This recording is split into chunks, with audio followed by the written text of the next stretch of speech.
back to your regular programming. If you speak better to yourself. You showed up for like probably the dumbest conversation we've ever had on this show. Let's have that smile again. Tell me how that happens. Physically should not happen. Relax. If you say it Give me as well. 3 times a day, God will line it up. He's just an absolute hack, and he gets his ass kicked by his teammates every week. It's just terrible. We're back here on Hack City. Joe DeLeone, Sean Anderson, 2 former college football players from the University of Rhode Island. Today, we're going to be getting to latest NFL free agency news. Going to wait and see if any franchise tag news drops, considering there was a possibility that T. Higgins gets tagged. Maybe some of these other premier names do end up getting tagged during the show. If that happens, we will react. But we also have thoughts on Cam Ward, Justin Fields, as well as the Netflix potentially taking on more NFL games once the contract for the NFL and Fox and CBS is up. Before we get there, Sean, can you share with our listeners a quick word from our friends over at BetOnline? Oh yeah, BetOnline, world's most trusted betting platform. One that I am excited to use this upcoming Thursday, 4 Nations Face-Off Championship, U.S. versus Canada. Hey, hack loser Nick Carty, keep talking about betting Canada and saying, and when you get called out for it, say, oh, capitalism is like the most American thing. I'm being patriotic. Shut up, loser. You know what? Bet on who you want, but don't start coming into a chat filled with like Ryan Sullivan and huge U.S. You're hockey naming a fans. bunch of people that nobody knows who you're talking about. Nick Carty is a loser. That's who I'm Okay, talking about. An absolute loser for that take today. It is what it is. Largest selection of odds on everything. NBA, college basketball, to the NHL, UFC, college basketball. Heating up. A lot of ranked teams playing ranked teams right now. Get in on the action. Every three-pointer, hat trick, whatever you want. BetOnline has you covered with odds, stats, and more. BetOnline, the game starts here. All right, Sean, first piece of news. Justin Fields, former Chicago Bears and Pittsburgh Steelers quarterback, could be interested in joining the New York Jets, and the Jets also could be interested in bringing him in. A recent bit of information that came from Jeremy Fowler via Bleacher Report.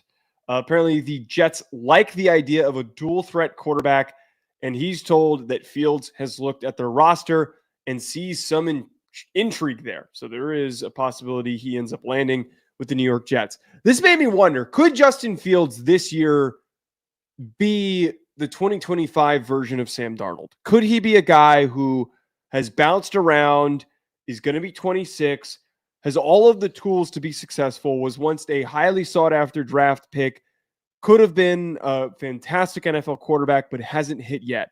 But if he ends up in the right spot, he could play to that potential. Do you think that if he ended up with the Jets, that he could be this year's Sam Darnold? Well, you hit it right on the head, Joe. You said if he lands in the right spot, and historically, have the Jets been the right spot for any quarterback? No. Well, for Ryan Fitzpatrick, that one random year where they were almost in the playoffs. First of all, that wasn't even a random year. That was like a random good 9 weeks that he had with a stable Brandon Marshall. Dynamic duo. And then going back, who's the next best since? Mark Sanchez, over 10 years ago. They haven't. Which he wasn't really that good. That defense was just so good, and he was there. If they wanted a dual threat quarterback, well, why don't they draft one at 2 with a guy from a big arm from BYU? Oh, they did it. It didn't work. And Justin Fields, you know what? It's time. It's time for you to figure it out.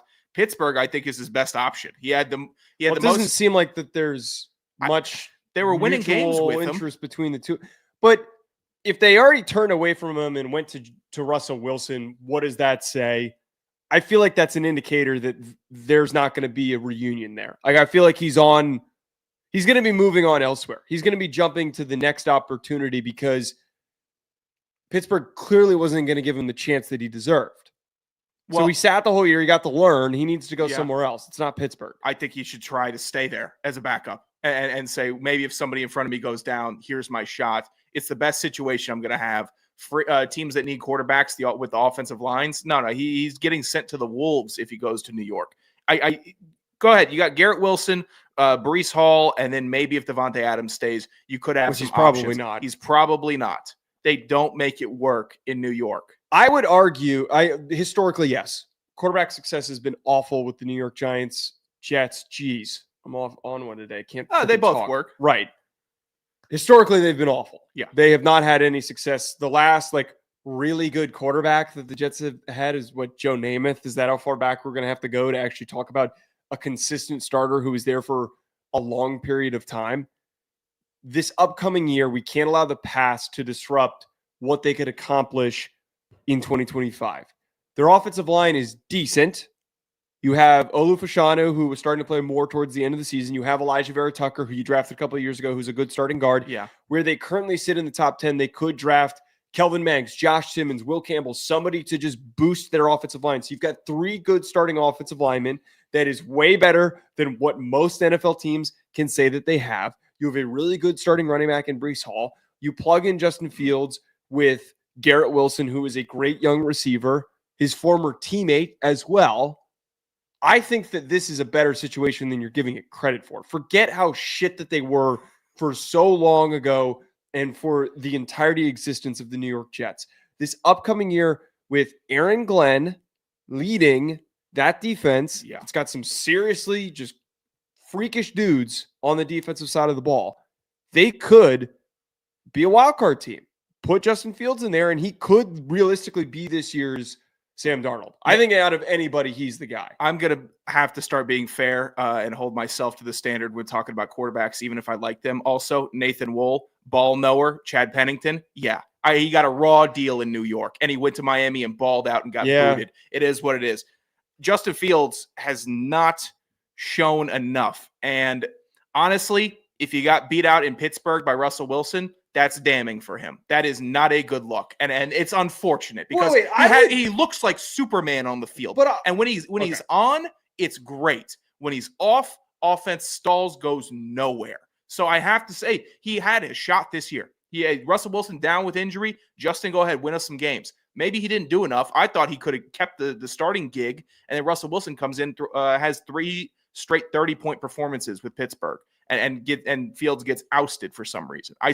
I think it's there, but he had an opportunity to really solidify himself as that number 1 quarterback with all the weapons in Pittsburgh, and he did not. Wait. Wait a second. What weapons? With all the weapons in Pittsburgh? Yeah. They don't. George Pickens and who? Freiermuth. Oh, no. Don't act like Pat Freiermuth is some sort of premier tight end in the NFL. He has a decent running back and a good running back in Najee Harris and Jalen Warren. He has a running game. He has a good offensive line and a great defense and a good coach. I would argue that the Pittsburgh Steelers this past year had coordinator. one of the worst. They had one of the worst offensive arsenals in the AFC. That was literally what cost them the game against the Ravens in the playoffs. They couldn't move the ball. They couldn't generate any big splash plays. The minute that George Pickens started becoming George Pickens again and getting all frustrated and making silly, outrageous mistakes in games, that was when they started to go backwards. So if he's not playing as good as he could, that offense is a shit show. I don't think that it is reflective on Justin Fields that he didn't get onto the field. I think that was something that they were forced into because they brought in Russell Wilson and, whatever relationship dynamic that was happening there, that they had to start him for the rest of the season. They had the out, though. Wilson was already hurt. He was hurt before week 1. It was all shaping up. Sorry, Russell. Justin's winning us games. You're going to have to just chill out until he starts losing us games. And I honestly don't think he did enough to lose Pittsburgh a bunch of games. I thought he was doing fine at quarterback and probably earned himself 2 more starts, in my opinion. But I'm not the NFL head coach, and they're in the meeting rooms. They know a little bit better, I'd say, than I do about whether or not Justin Fields has the juice to lead that offense. And it seemed like he didn't. And also, if we're talking about weapons, Justin Fields is supposed to be a dual weapon, passer and a runner. And he's very good at running also. Yes. So you're saying that makes up for the fact that Pittsburgh's receiving core is awful? Come on. They brought in Mike Williams, stud. Van Jefferson, got to put some respect on him. Awful. Falcons legend. Calvin Austin III. Hasn't done anything. That's rough. And Roman Wilson. Tough. Quite literally did not do anything. Didn't do anything. You didn't directly answer, though, what I was asking here. So there's 2 questions I now pose for you before we move on to our next topic. Are you completely just saying no to the Jets? Like if there is another team that you think he could resurrect his career and be a great starter for, what's that team? Oh, God. That's a great one. I mean, if I'm working through it, top of my mind, yes, the Jets do have a good amount of weapons compared to the other destitute teams that are needing a quarterback. Saints, maybe a little bit. No, Saints are worse than the Jets. I wouldn't Saints, sign up for the Saints. I don't think that the Raiders' offensive line is very good. Not. I wouldn't sign up for that if I was him. Browns are a mess. Browns, I wouldn't show up for that. That's a complete and utter shit show. Maybe the Titans. Like, that's the only situation. Colts need a quarterback. Okay, now you're just being a dick. How? That didn't need to be brought up. Anthony Richardson didn't need to be brought up on this show. You didn't need to bring him up. I'm just saying they could. The Colts could need a quarterback eventually. Shut your mouth. The only other team that I could pitch, Titans or Giants. Like, those are the other options that realistically he could land with. There's not many. I really think that this Jet situation, I've already pitched Sam Darnold as him returning, and I think that it's too far gone for it to be worth his time to try and rebuild what was an awful first relationship. Yeah. It's not worth it. He needs to start fresh with a completely new team if he goes somewhere else. Justin Fields and the Jets is the best move. The other question, though, that you didn't answer, do you think he actually can have a career resurrection? Or am I just getting way too overhyped by the fact that he's this incredible athlete with a big arm that has been given just a really rough shake for his first two teams that he was with? I think there is potential because there's so few dudes built like him in the NFL that he would have to land in literally a perfect scenario. Like, he would have to go to the Rams. He would have to go to an actual team that would, Jared Goff, done with the Lions, gone over to Detroit, like an actual contender, someone that has an offense, and the Jets should, but they don't. And I don't want to see Justin Fields get crushed by the Jets. I think he's great at the podium. He's just an all-around good dude. And seeing him go to New York, it would just be like seeing him shipping off for war. I can't watch him do that in the Jets. Could he have a career resurrection? Yes. Would it take a miracle? Also, yes. To land on a top 10 team. That's what he would need. I just don't think it's completely fair to just automatically assume because a franchise's history has been so awful that they can't catch a little bit of fire if they try to do something different. I think that Aaron Glenn is one of the best head coaching hires that they've had in the last 20 years. It's been better than any other situation. It's better than Saleh, which was considered to be a great hire by them. It's better than Todd Bowles. Yeah. What other hire was better than Rex Ryan? I would argue. Oh no, that thing crashed I'm a big and Rex burned. guy. It did crash and burn. It did.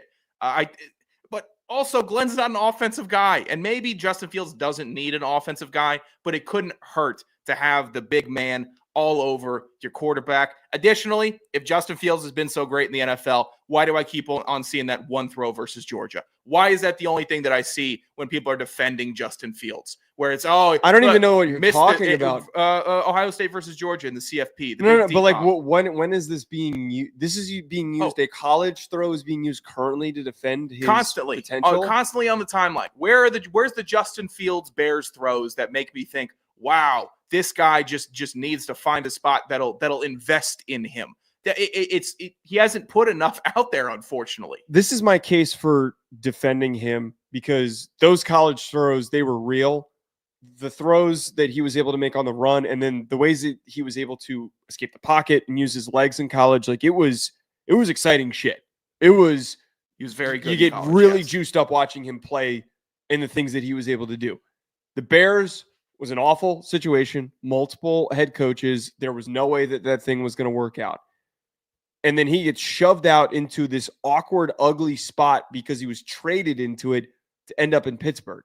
I don't think that it was fair to him to consider his capability based on what he was forced into in Pittsburgh, the awkwardness of dealing with one of the weirdest quarterbacks in NFL history in Russell Wilson, one of the weirdest coordinators in NFL history in Arthur Smith, and then a head coach who's been there for so long, you almost don't even know if he still has it or not, Mike Tomlin. Ooh.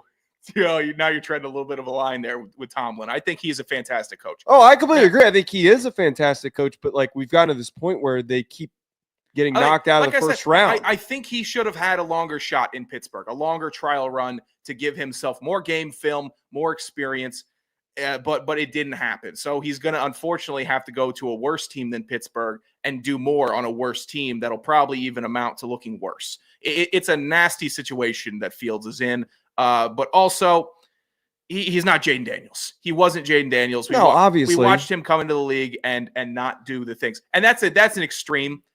He's not Bo Nix from this year. He didn't put up a season that Bo Nix put in. He didn't. I would say Drake May put up a better rookie season than I saw out of any of the Justin Fields seasons so far. So comparing him to younger quarterbacks coming in the league, I'd rather just take my shot with a guy that I can mold from scratch. I'm not that in on it. I'm not in on him going to a bad team and expecting him to have a resurrection while I am rooting for it. Well, I really love to remind people of this, of how much older Jaden Daniels and Bo Nix are. Oh, I love drafting old quarterbacks. Jaden Daniels is 24. Well, I think it's now, first of all, that is almost a must. Like taking Cam Ward is a better decision than people realize because he has been around for so long. These guys that have stuck around and have seen a lot of different bullets, you talk about all the time, like, oh, you need to get these guys exposure and reps. Well, how about you get the guys that have had the exposure and reps in the college game? You can't make up for that. But Jaden Daniels is 24 years old. Yeah. Justin Fields is 26 years old, I believe, currently, or he's going to be 26. There's not much of a difference in their age. And this past season, Justin Fields didn't get to play at all. So he's already being deprived of opportunities to start and to play. I'm just bringing this up to say that like there is still plenty of time seeing what Sam Darnold did for him to catch fire in that right spot. We had a couple people in the chat. Gavin pitched that he thinks he should go to Seattle to sit behind Geno Smith. I don't love that. I don't want him to sit. Nathan also pitched him to sit behind Tua in Miami. Again, I don't want him to sit. I would actually argue maybe he could start over Tua. I'm so out on Tua right now that I would say Miami could be a viable fit for Justin Fields to see how the experiment goes. Forever Royal brings up a really good point that the quarterbacks, I'm assuming that the rookie guys that we were talking about, except for Drake May, and better pieces around them. Bo Nix. Bo Nix had a pretty good. He's thrown to Devon Vele. Yeah, but he also was still throwing to Cortland Sutton, who's a pretty good receiver. He's good. He's not pretty good. That's fair. Come on. Bo Nix didn't have. Yeah, I don't. Bo Nix didn't have dick around him, and also wait. Jay Daniels didn't have dick around. He had Terry McLaurin, okay, a 36-year-old Zach Ertz, and maybe 56-year-old Jamison Crowder. He didn't have anyone to throw to. I would argue that. I would argue that. I'm trying to think here. Jaden Daniels and Bo Nix, not Drake May, had better offensive coordinators and coaches leading them. So that's the definite, clear, better situation. Justin Fields hasn't had that. He hasn't had that opportunity to develop. We'll end up seeing what ends up coming to fruition here. I'm a big Justin Fields truther, and I'm going to continue to support him. We do have one piece of news with free agency. The first Adam Schefter free agency news, we're not going to react to it. It's the Panthers bringing back Andy Dalton on a 2-year, $8 million deal. Oh, wow. I can't believe that's the first piece of free agency news that we're being given. It's a massive Shefty bomb right there. I know, right? Of all things, I thought we were going to get T. Higgins good franchise Dalton. tag. That's fine. Who cares? Andy Dalton, he's just sticking it out, enjoys playing football, getting paid. So be it. That was a fun game, fun stretch when he stepped in, won a game. That was fun. Stinks. Sean, Cam Ward has been very vocal recently, and this was a headline that was like getting pushed a ton yesterday. It's such a non-headline. He said to the Associated Press on Monday that his message to teams who don't draft him: if you don't draft me, that's your fault. You've got to remember you're the same team that's got to play me for the rest of my career, and I'll remember that. I love Cam Ward. Please don't do this bit. Anytime that these quarterbacks do this bit of you're going to regret not drafting me, I think of Will Levis and I think of Josh Rosen. Oh, yeah. Please, for the love of God, Cam Ward, do not push this narrative. Do not push this bit. You're going to be the first quarterback selected. I think that they're all smart enough to know that he's going to be the first quarterback selected, and he's smart enough to know this as well. Mm-hmm. He's also close friends with Shedeur Sanders, so it's not like he's pitting himself up against Shedeur Sanders to be like, hey, the guy that you considering taking, he's a piece of crap. He sucks. His potential is nowhere near mine. You're going to regret this. No, you're not in this you against the world spot. Yeah. I don't know why he's creating this for himself. Don't do the Will Levis, Josh Rosen bit. He's making his own "there were 9 mistakes ahead of me" bit. Why?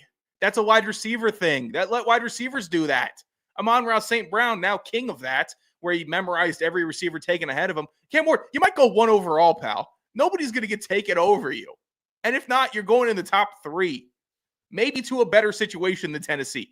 Give me this is just stoking it. And I love, and this is a little bit of, I think, playing to the big, dumb, to the animalistic side of NFL coaches, where they want to go up to the podium and they just want to say, oh, love the competitive fire, love the spirit. This is what we want. And I think he's playing to the rubes a bit, trying to give a bit of a headline maker. There's some owners that like that also. It's just hold on. I'm cutting you off with that. What coach is going like, damn man, Cam Ward said we're gonna regret not taking him. Shit, we have to draft him. If we don't draft him, we're gonna be so screwed. This dude's gonna be clowning on us every single year. What? I think there's some scrawny coaches in the league that might be thinking that way. Like someone built like a Zach Taylor, someone built like a Matt LaFleur sitting there like, oh man, maybe this guy's a real alpha, because they're not the alpha on the sidelines by any means. They need the quarterback to be so.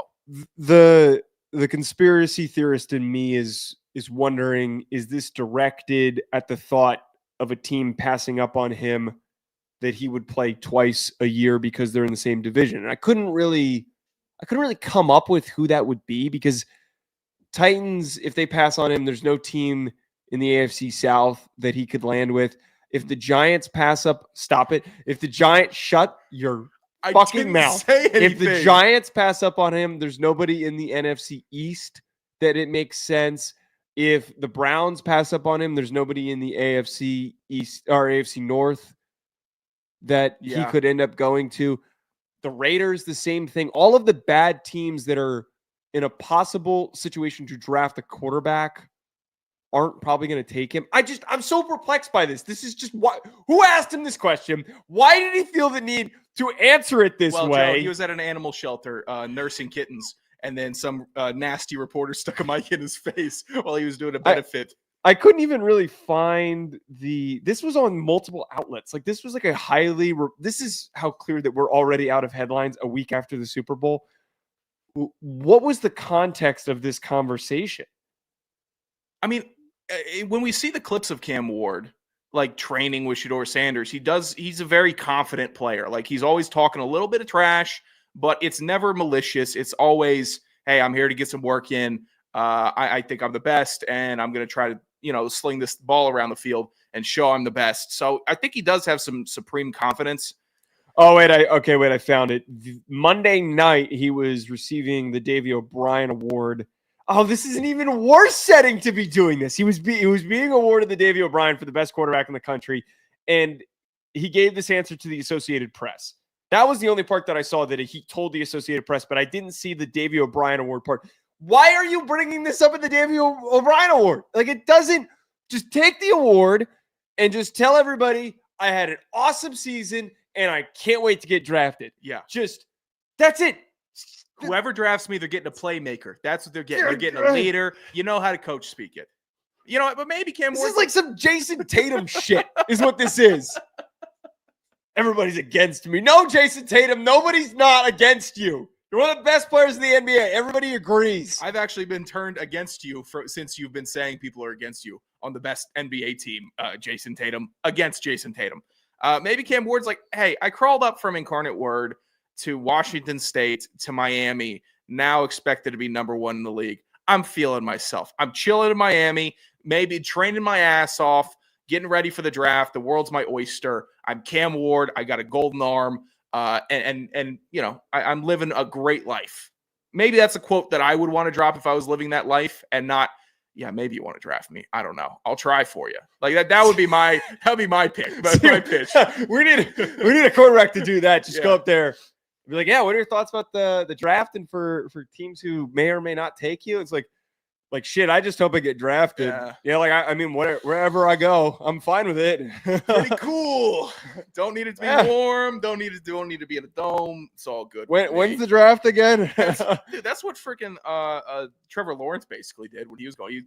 During his pre-draft he was process, really nonchalant. Really too nonchalant for my liking. Football's not my whole life.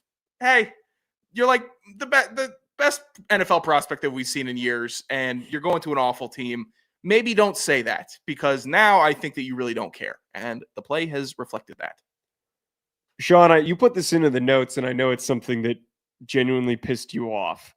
Netflix is pushing to get more NFL games in the near future. They're actually trying to not just get the Christmas Day games like they had and during the holidays, but they're actually trying to get Sunday afternoon games. The NFL has always been one of those leagues that has tried to be really careful and deliberate in deciding on who gets to actually broadcast their games. There's a reason why we don't see NFL games on the CW. Like they're not going to just slot a shitty game on a random network to fill more ad dollars. Yeah. More broadcasting deal dollars, whatever they can do. They're going to make strong decisions. I don't know how the NFL can look at the product that that Netflix produced after they brought in the large cast of analysts and all of the people from other networks to produce these games, and how much of a mess it was, and how much of it was a mess clearly on Netflix's end, not the parties that were joining the production in order to put this thing on. How they can believe that it's worth committing more time and resources to Netflix to broadcast on a Sunday afternoon. I would only be okay with this is if they were given one just shit game. Yeah. Just like, hey, you get Jaguars Titans. Oh, perfect. A team that no one's watching. You get to pick one game every single week, and you get to, maybe it's a special time slot. Seriously, give them like a noon game. Yeah. Give them a noon game. Give them a noon game. Sure. Create a new time slot. You get a full hour of your own perfect programming. No one's going to interrupt you. Full hour, and then the real show starts. And you know what? If you have a good game, maybe people will stick around. But I don't think they will, because I will always be boomerish about this. The cable TV access, and I'm starting to get flipped around on YouTube TV because of their accessibility for sports, but the ability to be on Red Zone, the NFC game, the AFC game for every time slot, hit that last button, and you're constantly circling, constantly moving. Yeah. That's the peak football watching experience. You can get every game. You can get a game that you really want to focus in on and a backup game, and it's all done with the last button. With the streaming services, you got to turn a controller on. You got to wait for that to boot up. You got to hit B. You got to wait for that to YouTube TV to close out of it. It's too slow of a process. It's not as accessible. And this, I'm not the first person to make this take or notice it, but it is just a pain in the ass. And their display on Christmas, oh, look at the ratings we got for having the everyone was home on Christmas watching the Christmas games. No wonder you got a bunch of people tuning in. Yeah, the whole nation tuning in watching NFL football on Christmas. Right. I was happy that it wasn't laggy and buggy like the Tyson Paul fight. That was better, but they were deviating too far away from what works.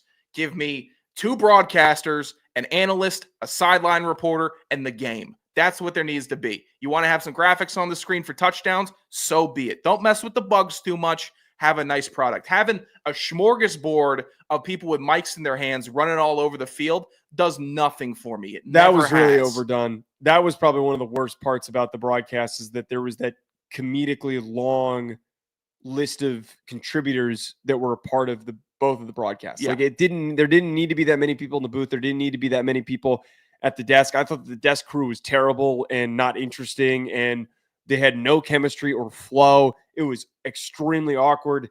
Forever Royal brings up a good point. Tubi did a better job than Netflix. I would go to, and I know Tubi's owned by Fox. We could put Tubi on Zumo. I'd have a good day. Yeah, I'd be fine with it. I'd be fine with Tubi broadcasting games so that more people could watch games in that way.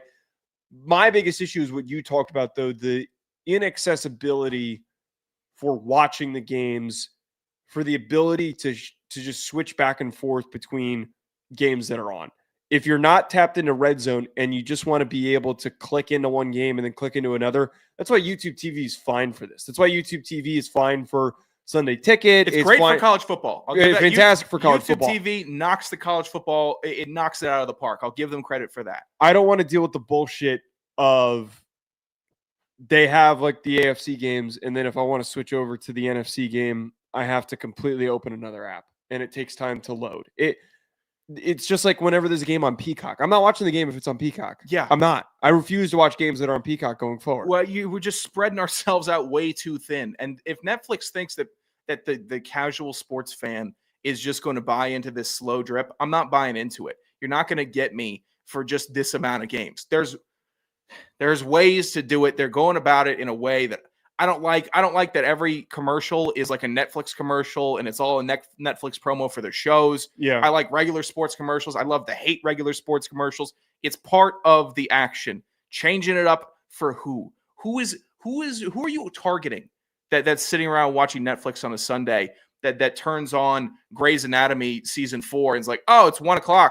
I'll just switch over to NFL now. I hope that that's not the NFL's logic of thinking like, hey, this is how we attract more casual viewers, that the app itself is going to have just general people looking for something to watch. And like, oh, look, there's a football game on, that they would be more enticed instead of this awkward mix of this awkward model that we now have with platforms like YouTube TV that is a new iteration of cable. They just want people that are directly looking for things to click into. Well, they're trying to make it more worldwide. And if Netflix, if they have the bandwidth to truly stream a crystal clear game across the world on Netflix, all power to them. I just see it by week 7. Maybe it starts crashing. It doesn't work. I can't fathom going through a full season of NFL football watching on Netflix and not having like some crazy issue with it. What happens if you have a Netflix account, but you're not at your home residence? That's bullshit that I've had to deal with before. I have a Netflix account, I am logged in, and it has told me that like, oh, you're not home. You can't watch. It has turned into such a shit overall product. Yeah. That should be enough of like the clear, we're not doing this for the NFL. What happens if it's a frat house, right? Hypothetically, they watch some football. They all chip in for Netflix. 4 of them are trying to watch the game. They can't watch the game. Too many people trying to watch the game on Netflix. Like there's too much stuff that you can't get past with the streaming site. It's going to be a nightmare. All people want to do is watch the game in the easiest way. Yes. One company, please make it easier for the love of God. One company is going to figure it out, and unless that consists of Netflix getting cheaper or lifting some of their restrictions like location check and amount of users being able to stream at the same time, it won't be them. Somebody's going to come around, drop a massive billions of dollars and say, we're taking some rights and we're going to stream these games and it's going to be easy.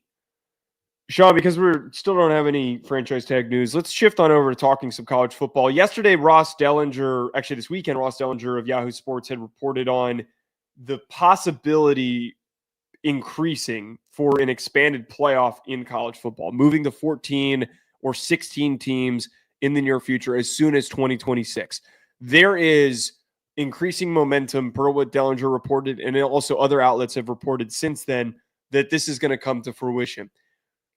Forgetting the argument that I got into Blake with yesterday of the fairness of the auto bids and all that crap, I don't want to talk about that stuff. I don't like the fact that we witnessed a product this year with the 12-team playoff that I thought was successful. It dominated conversations during the month of December. It didn't get the hype necessary that it should have in January because of the timeline that it was happening around the NFL playoffs and all of that. But it still was ultra focused on for more than a month. We got multiple entertaining games. We got a couple of dud stinker blowouts. But what we learned this year there's a way to fix it. Move up the timeline, start the game sooner, maybe move the overall college football calendar so this thing ends closer to the beginning of January rather than the end of it. Yeah. And also shifting the seeding system to just being the highest seeded teams getting placed in the order in which they're ranked instead of doing if you win the Big 12, you get a bye, the ACC, you get a bye, and all that crap. Just the top 4 teams get the byes, and then they slot accordingly. Those fixes are so simple, and I think in the future, as this game continues to evolve and to change towards the future version that could be super entertaining, it would have been a consistently really good product. Why are we looking at it now, seeing the blowouts that we witnessed in the first round, thinking that adding more games is going to improve that product? Here's what is funny about college football fans on both sides of the spectrum is that they want to complain about we don't need these 12 teams because the quality in the first round wasn't that good. Maybe there weren't really, if we want to expand it to 16. Were there 16 teams that should have been competing for the true national championship this year? Some might argue, yes. Some might, I think, Ole no. Miss, South Carolina, and Illinois could have been competitive, good teams. Additionally, for the non-FCS and Alabama ball knowers, when there's 24 teams in the playoffs, there's teams playing at the same time. So you're not going to have complete individual games that are played and you can just focus in and lock in on. It's going to be an absolute smattering of content and games. You're gonna be overloaded. You can't just sit down, watch one game, watch another game on Sunday, another game following that. Space them out. Take Thursday to Saturday when the NFL isn't playing. The CFP first round could compete with Thursday Night Football in the NFL. They definitely could. I wouldn't be worried about that. Find some fix if you wanted to get better ratings. And the buzz for the championship game this year diminished because of all the election stuff. That's going to happen once every 4 years if they keep this timeline. They should bump it up a week. It was a little bit of a long stretch coupled with the high amount of bowl games as well. Maybe you take some of those off the docket if you feel like it's getting watered down. I thought 12 was a success. I thought we had the right amount of teams, and I thought the right teams made the CFP. So this year, I had very little complaints with how the execution of it turned out. Right. We just need to make the adjustment of creating a better filtration system for improving the matchups in all of the rounds. And what I mean by that is that if there is just the top 4 teams or the 4 teams that get the byes in the 12-team playoff, that the remaining teams, you're going to have more balanced matchups. You would potentially get a team like Indiana playing with a team like SMU or Clemson squaring off with an Arizona State. I don't know if it would have matched up exactly like that, but I'm just like pitching this out there. The teams that were the weakest in the playoff field would have played one another, and then it would have, 1, given them momentum to play better in the next game, and 2, would have knocked off the weakest link. If you make that adjustment, I think that the games get a lot more fun. But now that we're adding this extra layer, I fear that we're just trying to find the next shittiest Big Ten or SEC team, and we're just throwing them into the mix. That's what this is going to be. It's the reality of it is that they're just getting tossed out there. They're probably going to play a mediocre game. How can you look at the way that Tennessee played and feel that we need more of that? How can you feel about the way that Indiana played and think, yes, we need a lot more of that to show up in the first and second round? It was very frustrating, and it's tone deaf because it doesn't feel like a true national championship tournament if 8 teams are just given their playoff entrances given on the conference that they're in. Like that just does not work. If you're not a top 12 team, don't get involved. It's pretty simple to me. The auto bid structure is just catering to the TV money. It's catering to the babies. It's catering. You know what? It's also catering to the fans that show up, that are passionate, that do tune in. I'll give that to SEC fans. I will. You do care. You do. But there needs to be a grain of salt taken with your care saying, our team was kind of shit this year. Maybe we can't compete for the big one. Maybe we'll just reload this offseason with the transfer portal and NIL. And instead of crying on Twitter because you didn't get to see your team get bumped in the first round like they would have, maybe you just take that money that you would have spent on a ticket, donate it to the NIL program if you really want to make a difference. Because you drunkenly cheering from seat 350, spending $2,000 on that does dick. Unfortunately, when we're talking about program rising, leveling up, does nothing for them. You stood up, you showed your colors, and you think that means that you deserve something. That's not true. You want to make an impact, donate. That's what all the smart people are saying. That's what all the administration wants you to do. They want more of your money so they can sign better players to NIL deals. So all this crying and belly aching about, oh, we got robbed. No, you didn't contribute enough. And if you're a big booster, maybe you did, and you picked the wrong guy. Don't start messing with the equality of the tournament with auto bids, going to 4 per conference, just because you were in the right time and place with your TV contracts and your expansion contracts. I lied about us not talking more NFL. There's no franchise tag moves that have happened so far, despite things supposed to having opened up at 4 p.m. But I wanted to get to this. I forgot to put this in the rundown earlier.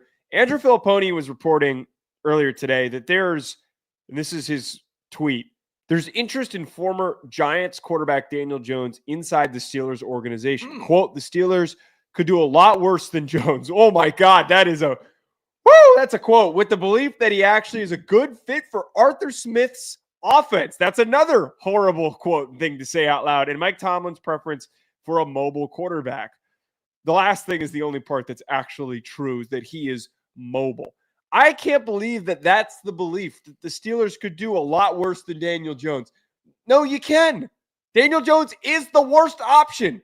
Daniel Jones is literally the worst option that you could sign yourself up for. I can't believe that this was something that was trending today as a potential option. Daniel Jones as a Pittsburgh Steeler. If they moved off of Russell Wilson and Justin Fields and brought in Daniel Jones, that will be the end of Mike Tomlin's career. As a Giants fan, I've said this a million times. That dude sucks. He is ass. He will tank your franchise. He doesn't have the instinct. He's not the next Sam Darnold. Justin Fields is the guy that you're going to let walk out the door. He doesn't have the natural instinct. He's not meant to play quarterback and then start in the NFL.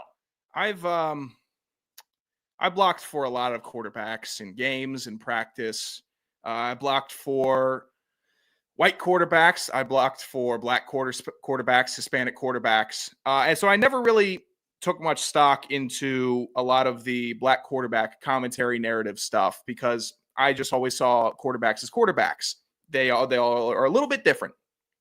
If the Steelers get rid of Justin Fields and they bring in Daniel Jones, then that is the most racist move that's ever taken place in football. Because that is a way to, that is not how I thought you were taking this. Possibly make me think that Daniel Jones is better than Justin Fields, and you're signing him for any reason but that. He is so egregiously bad. And I if I'm, you know what? No, it's not harsh. We've seen it. We've seen it for so many years. You're not rooting for guys to be bad, but when we're having conversations, we have to acknowledge he's never really been a good quarterback. He's barely been an okay quarterback for his NFL career. So I cannot sit idly by and watch this happen. It would break my brain to think that he's getting an opportunity in Pittsburgh with that dummy Arthur Smith before they gave a full season to Justin Fields.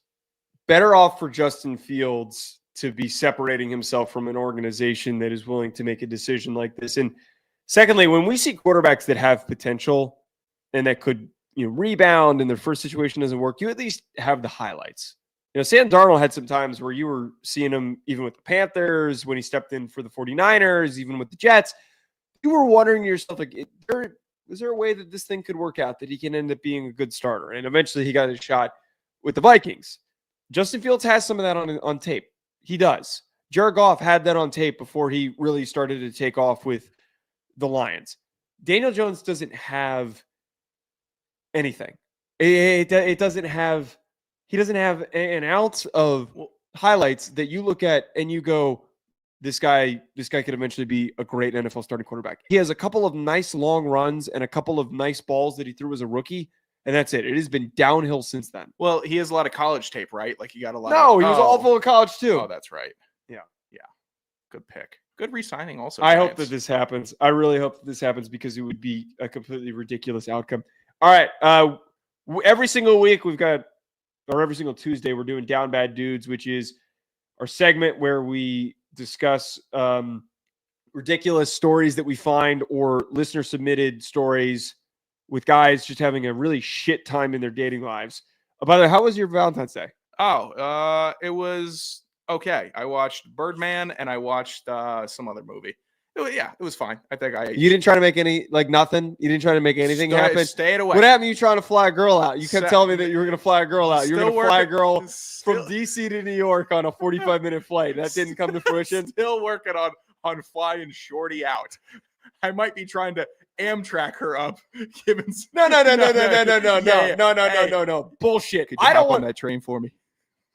That's lame as shit. Oh, yeah, I know it is. It's also more expensive to buy her a train ticket than it is for her to fly her out. But you have talked this game about you flying girls out, or a girl out, and if you pussy out of this by using the train instead, I'm gonna be really disappointed. If I could find some modality of transportation, no, for her it's not the same. Here, not the same. What if I get her like a luxury bus?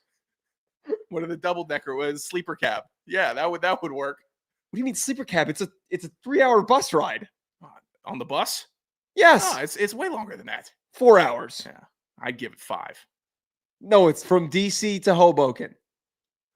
Well, I don't know. You're picking her up at Grand Central. I might have to get a hotel if she does come up, because I'm saying, hey, yeah, I'm in the city now. Can't be like, hey, I'm right on the edge of Hoboken, Jersey City. It's going to be a 20-minute walk with me to get into the city. I was gonna read this awful Reddit story, but I actually want to talk about this instead. I get this sounds like a decent plan. Is the girl that you had told me you originally pitched this to before? Yeah. Has there been any reciprocation on her end that she actually wants to get flown out? She asked me if I was in New York now, and I said, yeah, I'm up here. Oh, so you lied. Yeah, this is some stolen valor that I'm saying I'm living in. Oh, I'm understanding now why you said you need to get a hotel room. Yeah, no, I would say, yeah, no. Talk about down bad. Holy shit. I'm getting fumigated, so I'm gonna have to, I'm just in the Westin or something, like some garbage hotels. I could stay in the Westin. I'd be in a Best Western. Why did you put yourself in this situation? I haven't explained all this to her yet. I just keep on. You just said yes. Huh? Yeah. You just said yes. I'm in New York. I'll figure out after that. You could get out of this. You could get out of this by saying when I said no, just yeah, I live right outside of New York. You saw that girl. You saw what she looked like. You think that would? Just don't tell her until you pick her up. Just hey, fly into Newark and I'll pick you up. And when you go and pick her up at the airport in Newark, just drive her here. And if she puts up a fight. What driver? This is a really nice. No. Wait, let me finish. This is a very nice apartment building that we live in. It's brand new. Okay. It's not New York City. If we were in New York City, we'd be living in an apartment that's half the size. Yeah. So there shouldn't be any complaints there by her. I just think that you got to pretend like nothing's wrong. Like you didn't lie. And if she calls you out on it, be like, what are you talking about? I didn't say I lived in New York. Actually, you kind of did. I kind of said, yeah, I'm up here now. Yeah, I kept it just vague enough where you said, I'm up here now. What did I say? This could be bad. I can't be going back through this right now. Wait, to add a little more context, though, we were out one of the first month that we were living here.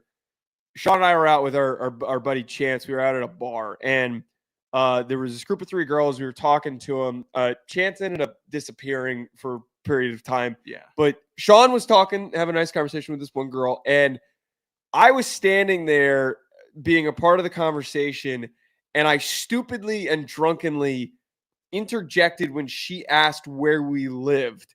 And I jumped in and said we lived in the financial district. Yeah, awesome. on the street that my brother lives on. I don't know why and what motivated me to set you up and to be like, yeah, this guy's got motion. He's got an apartment in the financial district. You then pointed out to me how awful of a move that was, because then what were you going to do if you set up a date with her? You can't bring her back to my brother's apartment. Yeah, it's one of these buildings around here. I'm not really remembering what. Yeah, how would that have shaken out? It would.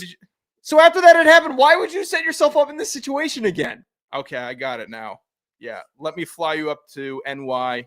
Oh no, you immediately fucked yourself. You immediately just set yourself up for failure. I got back. Is that where you are now? I said that's right, spelled R-I-T-E. So yeah, I guess R-I-T. Were you sober? I don't know. What time of day was this? Whoa. 1:20 a.m. First message went out. Oh no. She responded at 3:40 a.m. So a couple of night owls chatting it up. That's what that was. Night owls. Couple of idiots. 2 morons. This could be a better love story. The biggest oaf who can't tell a girl where he lives, and then Uh-huh. one who's willing to entertain a big dumbass at 3:40 in the morning. I could just say it's not uncommon She's though. probably leaving some other dude's apartment I too. think flying. Flying out. I don't think it's an uncommon practice, and let it be known, I have not flown a girl out before. I don't think it's uncommon practice to say, "Hey, yeah, just get in a hotel room. You're traveling up here, and I got a roommate. I don't want to bother him, so we'll just chill." Yeah, in the just do hotel room." that. Just do Yeah. that. That's your out. That would work. Just gotta hope she doesn't ask, "Hey, where do you live?" Yeah. Or, "Oh, why don't we go by your apartment and check so I can check it out?" Yeah, I'm way up there. Way up there. Very tips. So it's just, it'd be like a 2-hour subway ride. I try to work out of it. 2-hour subway ride. I just need you to fulfill the absurdity of flying a girl out on a 45-minute plane ride. I'm trying. Because that's reserved for like, hey, I live in LA. You're in Ohio. I'm gonna fly you out. I knew people who did that. I knew a ton of people who did that. Yeah, I'm checking in. I'm not letting the rose on the vine die. Or grape on the vine, rose on the vine. Jesus. I'm Good try. I mean, I'm Rose is no a little bit botanist, cooler. but yeah, no. She had to go to the doctor. Wished her well. Now I'm gonna keep on chipping away. What do you mean she had to go? Never mind. I don't know. She posted on her story. I told her I'd name the hospital wing after her. Oh, I forgot you told me this. Once I got done with the doctors. Awful. Just awful. Awful. You got no motion. That's quirked up. No juice. That one I was happy with. All right, we got the hack bag. Reminder, if you want to call in with a voicemail, 201-834-4308. Call in with a question, a comment, a concern, or if you want to submit to Down Bad Dudes, whatever it is, call in and let us know whatever you're thinking. We have played some stupid voicemails. We want to get stupider. Whatever you're feeling, call in 201-834-4308. This is the hack bag. Excuse me. The mail never stops. This is the Hack Bag. Hit us on Twitter for questions or call at 201-834. Still sick, man. I know. 201-834-4308. Call in with your bullshit. Maybe that should be the Yeah, tagline. go ahead. It really. Call in with your bullshit. You got something garbage to say? Go ahead. Worst thing you can say possible. Perfect.